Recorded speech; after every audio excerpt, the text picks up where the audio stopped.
देख लेंगे मार्केट में आज क्या हुआ था, लेकिन इसके पहले देखना ज़रूरी है कि कल के दिन मार्केट में क्या हुआ था। इसके साथ ही हम लोग ये भी देखेंगे कि आज अपना प्लान क्या था, बाय करने का या सेल करने का, और बाइंग का था तो क्यों था, सेल का था तो क्यों था।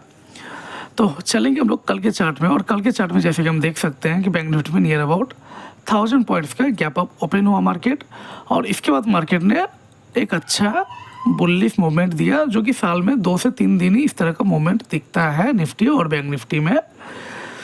तो बैंक निफ्टी कहीं ना कहीं क्लोजर जो है वो 55,500 के आसपास दिया। अब बायर्स लोग जो थे वो पीडीएल के आसपास थे एंड पीडीसी से थोड़ा नीचे बायर्स लोग बचे हुए थे। मार्केट ओपनिंग कहाँ करा, वो कहीं ना कहीं पीडीसी के आसपास ही ओपनिंग करा और एक ग्रीन कैंडल के साथ ओपनिंग करा। जैसे ग्रीन कैंडल बना तो अपना जो प्लान होना चाहिए था वो बाइंग का होना चाहिए था। अब क्यों होना चाहिए था मैं आपको वो बता दूं।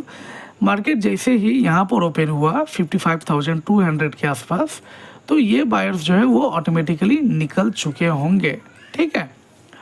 तो ये बायर्स जब निकल चुके हैं मार्केट में, तो मार्केट क्या है कि अगर नीचे भी आएगा तो डायरेक्टली ये बायर्स को टारगेट नहीं करेगा।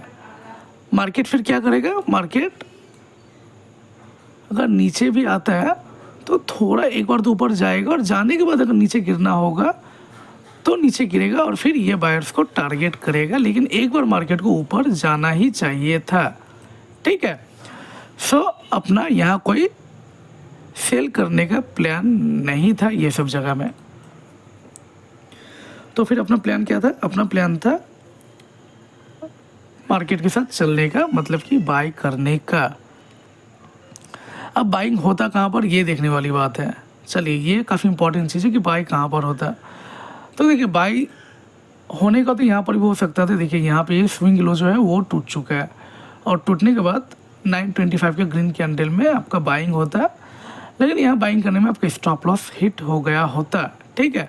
सो ये बाई जो है थोड़ा सा टफ बाई है, क्योंकि इसके नीचे कहने का साइकोलॉजिकल जोन भी है, और अक्सर मार्केट साइकोलॉजिकल जोन को तोड़ता है और तोड़ने के बाद फिर ऊपर की तरफ जाता है।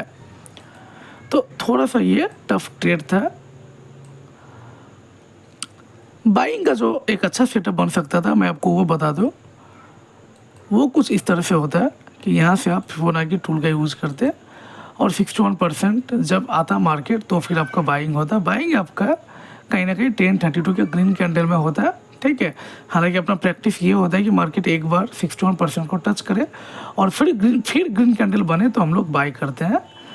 सो खैर, यहाँ इसने टच तो नहीं किया है, लेकिन इसके बावजूद भी जो थोड़ा रिस्क लेते हैं, थोड़ा अर्ली ट्रेड को लेते हैं, उनके लिए यहाँ पे एक बाई बन सकता था। दूसरा जो बाइंग था वो कहीं ना कहीं 1 बजे के आसपास बाइंग था। यहाँ अगर बाई किया जाता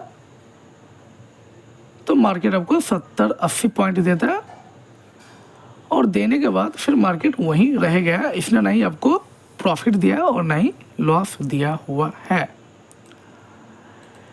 सो आज का प्लान था बाई का, और बाई आपका 2 जगह हो सकता था। सेलिंग का कोई प्लान नहीं था, लेकिन सेल भी किया जा सकता था, क्योंकि देखिए मेरा काम है एनालिसिस को बताना, ठीक है। तो बाइंग के दिन में ऐसा नहीं है कि सिर्फ बाइंग ही हो सकता है, सेल भी किया जा सकता है प्लान के मुताबिक या फिर अपना स्ट्रैटेजी के मुताबिक। तो यहाँ हम लोग थोड़ा फिबोनाची टूल का यूज़ कर लेंगे और देख लेंगे कोई सेलिंग था या नहीं था। देखिए सेलिंग आपका जो है वो यहाँ पर हो सकता था 11.4 के रेड कैंडल में आसान सा सेल था। यहाँ ट्रेड लिए जाने पे आपको आराम से अच्छा खासा पॉइंट मिल गया होता। चलेंगे निफ्टी में। निफ्टी भी बिल्कुल बैंक निफ्टी की तरह ही था पिछला दिन, ठीक है। काफ़ी बुलिश मार्केट था यहाँ, और यहाँ पे बायर्स लोग थे। सो अपना प्लान जो था वो बाइंग का ही था। अब बाइंग होता है अगर ये मार्केट 61% को टच करता, तो नहीं किया, सो कोई भी अपना बाइंग नहीं रहेगा। यहाँ पे बाइंग था 1:01 के कैंडल में। बाइंग होने पे आपका स्टॉप लॉस निफ्टी में आज हिट हो गया होता। सेलिंग की बात कर ले तो सेलिंग भी किया जा सकता था, वो आपका बनता है 11:04 के रेड कैंडल में। ट्रेड लिए जाने पे आपको अच्छा खासा पॉइंट्स मिल गया होता। मिलते हैं कल, तब तक के लिए धन्यवाद, जय हिंद।